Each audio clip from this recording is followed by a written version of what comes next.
everybody. Happy Tuesday. Here we are coming live and for the love of dragons as I do every Tuesday. Can you believe it's already March? I'm sorry. Where did January and February go?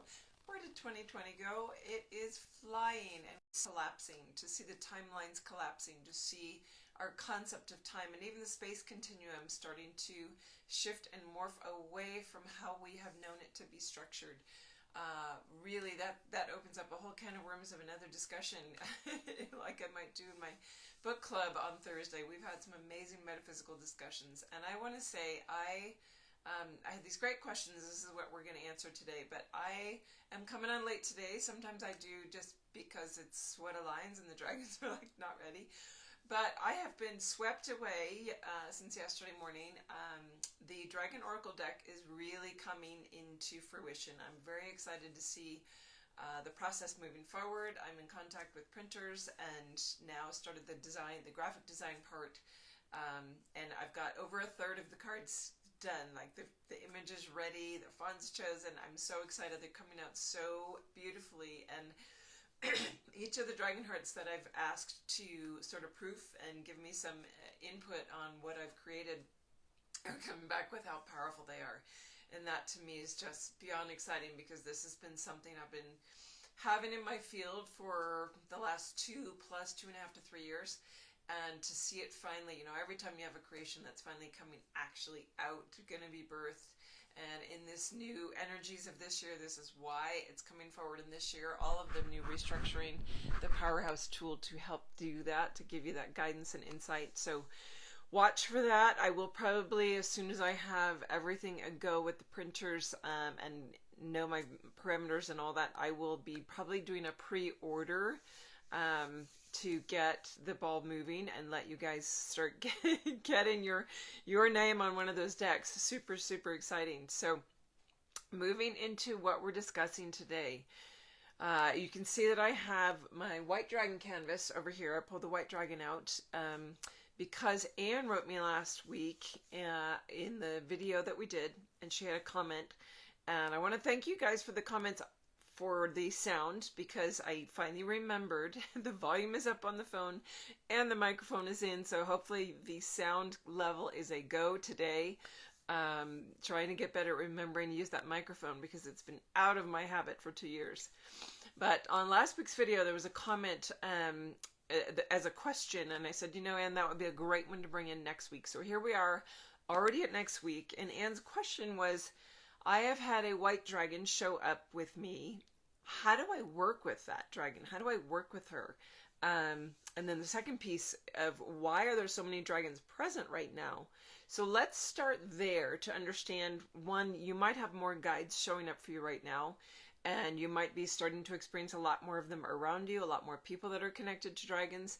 They are really coming into the forefront right now, and you may have been aware even in the last year or so how much that activity has picked up, how much the world is picking up on dragon energy, and it's become more mainstream, which is exciting to me because anybody that loves dragons will eventually get to that place where they're able to work with them or understand why they love them so much. So for me, knowing and seeing why there's so many now showing up, we've had droves and droves. They've been available, but why so many more right now? So there's a couple of factors in that. One is as humanity is ready to embrace them and not be afraid of them, not hunt them, not chase them, not run away from them, to really understand and feel the incredible amount of love and healing that they bring, the tools that they offer to really move through things quickly, that humanity's opening, which opens the gateways. I've gone through myself, and I know there's probably others around the world that have opened portals where massive numbers of dragons came flooding out of where they had been hidden in Middle Earth cavities, or in cavities still in this physical plane but underground. And I've shared a couple of those experiences, so I won't go into those now. But as they started to release, those gateways are now open, so they can come and go. And more are starting to come and work with us here. They're also coming from the legions of light that are part of the massive sort of global, I don't like the word war, but there is a description of us actually in a digital warfare right now, for an information war to get the truth out And I have seen it as an energetic war, and others have seen it as good versus evil, that God is essentially winning, that the light has won. But in order for that to happen, we have had multiple legions of light show up in multiple dimensional planes above us. And as they're here to assist, many of those are dragons. And so as we are ready to actually encounter them, they're able to come down into a vibrational frequency where we can work with them. There's also the factor of the dragons relinquishing and passing off to the Lyran system, to the winged lions. The whole Lyran system is going to be taking over guardianship, let's call it that, of the matrix, as far as the actual grid work that underlies the whole structure of this planet. So I apologize, I'm not sure what's exciting my dogs. You can probably hear them in the background. Very excited about something. Usually it's a dog walking by down the street. So I apologize for that. But the Lyran system, is they take over. So we've had this massive geometric structure in place for a lot of time. And that was what the dragons were here to do. They were here to hold that framework as this whole experiment unfolded, as the whole thing dropped down into a full third dimensional presence. This universe has been basically supported by the dragon realms. And so them holding that geometric grid is now being passed off. It's in the process. It's in the transition to the Lyrans. So the golden winged lions, you may have heard them in lore or prophecy. You may have encountered some.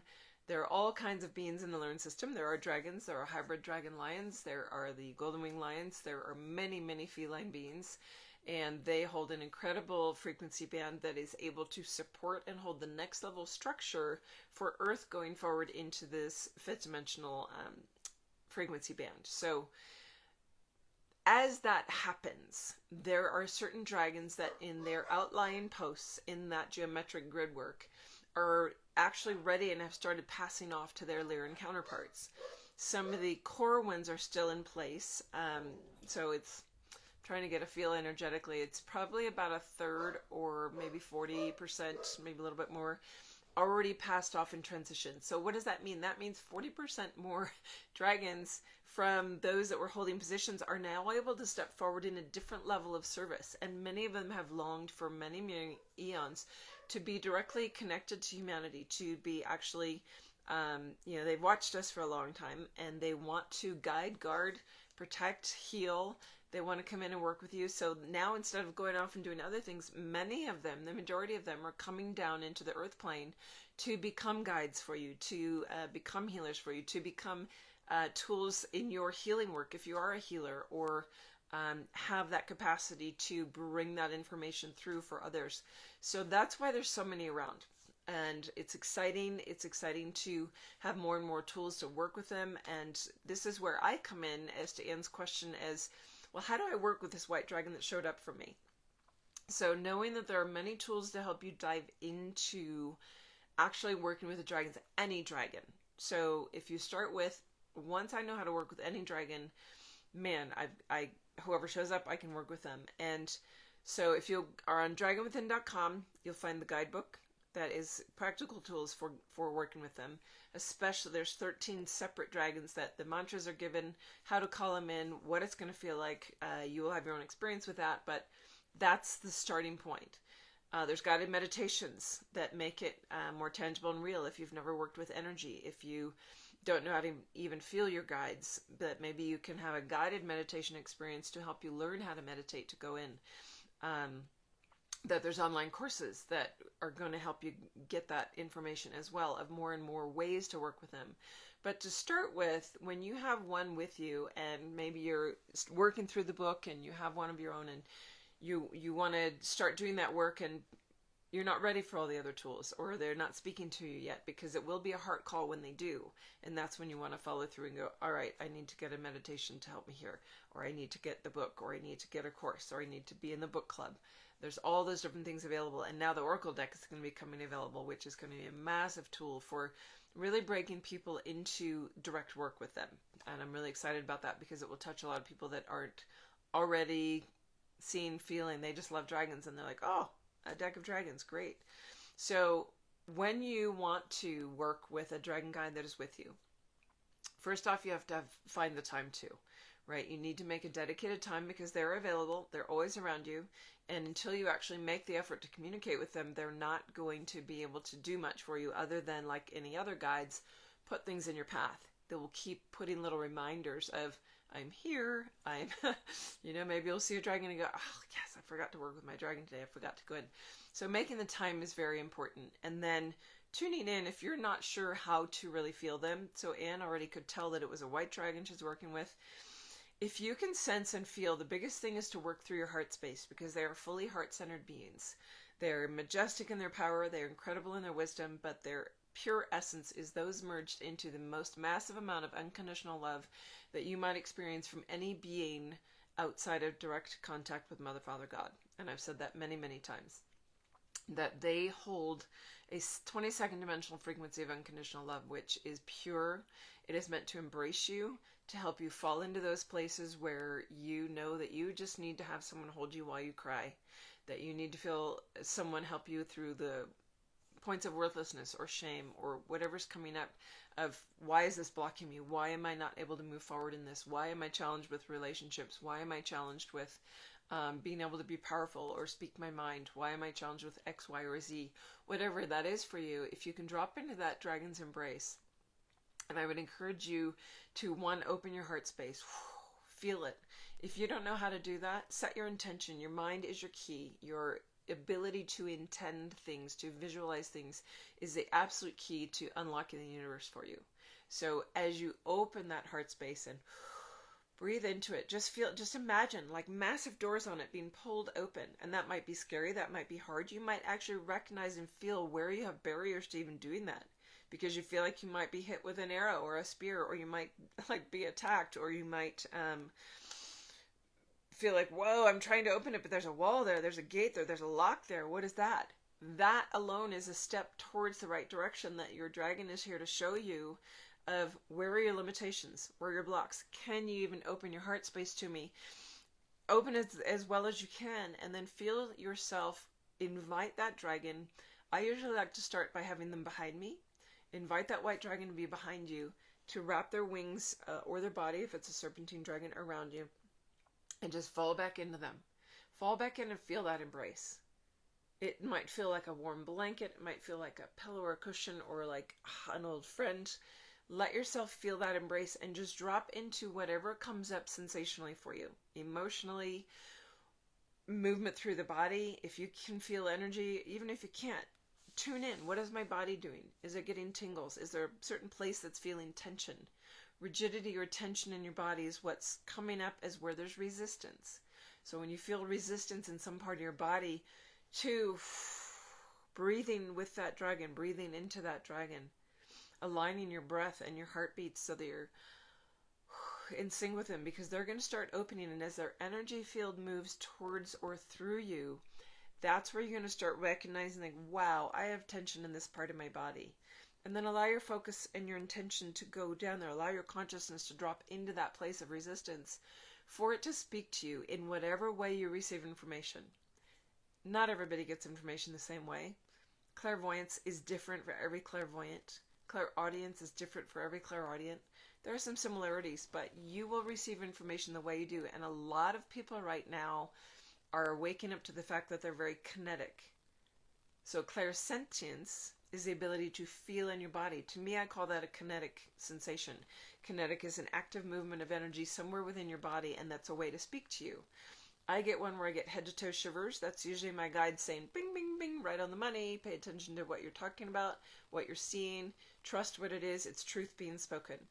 That to me is one of my kinetic reactions. Hello, Nuri. Good to see you. And Jody came on. Nice to see you. Allowing that. Allow your body to talk to you in whatever way. It might be kinetic, might be temperature, might be tension or release of tension, might be auditory sounds internally or externally, might be glimpses or pictures visually. Could be black and white, could be color, could be just a knowing.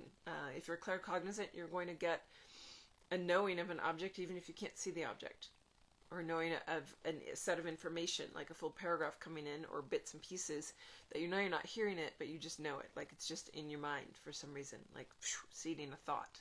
That's another way that they will communicate with you.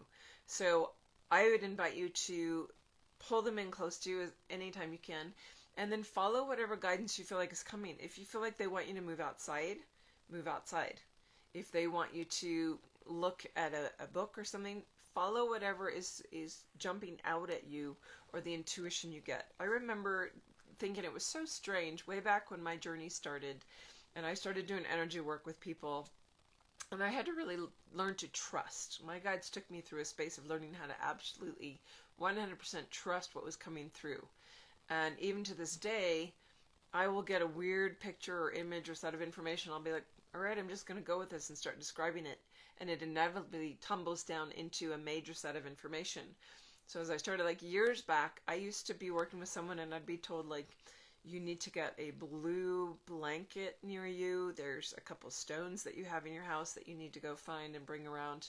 So if you get odd information like that, like go pick up a piece of turquoise, or wrap yourself in something green, there's a reason for it. There's a frequency band with each of those things that the dragon is trying to bring into your field in a physical way.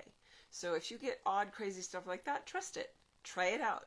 You cannot lose. It can't hurt to do that. You might feel like you get nothing, but go ahead and keep going with it, because you will start to get those confirmations and the understanding maybe 2 weeks down the road of, oh my gosh, I just learned something more about turquoise. That hits, that connects, that's why they had me do it. The pieces will come in. They might not come in the order you want them to or the timing you want them to, but they will all come in. And what I'm finding right now in my world of working with clients, working with my Dragon Hearts and program, working in the book club, that as I keep getting pieces, because there will be tidbits passed through to me that are for me in every single interaction, and I keep getting this massive fifth dimensional puzzle being put together. I used to think it was like, all right, find the puzzle pieces out in front of me, like a 2D jigsaw puzzle. And then it was popped up to more of a 3D model out here. And now I'm realizing it's actually a fifth dimensional puzzle model. And so everything moving into a spherical, non-linear expansion, you're not going to get it in a linear fashion. You're not going to get A, B, C, D. You're going to get A, you might get Y, you might then get L, then you'll get P, and you'll find like, whoa, as they come in from these different directions, the reasoning behind it will make sense as it pops into a whole understanding, and you'll realize that if you had gotten those in a linear order, they wouldn't have made sense to you, and they wouldn't have had the impact energetically as they synthesize together. So hopefully that's insightful and helpful for you, not just Anne, but all of you, to work with whatever dragons show up for you.